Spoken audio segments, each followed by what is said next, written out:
Hello mga bes! Kain po tayo. Pakbit po at pritong tilapia ang ulam natin ngayon for today's video. Tara samahan niyo akong kumain. Kayo mga bes, anong hapunan nyo? Comment nyo naman dyan sa comment section.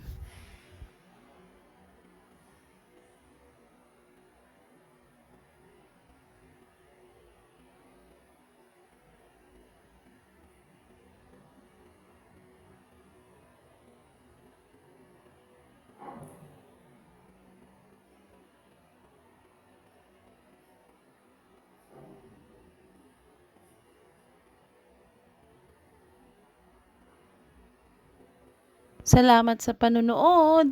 Salamat din sa mga palaging sumusuporta at nag-share ng aking video. God bless po sa inyo.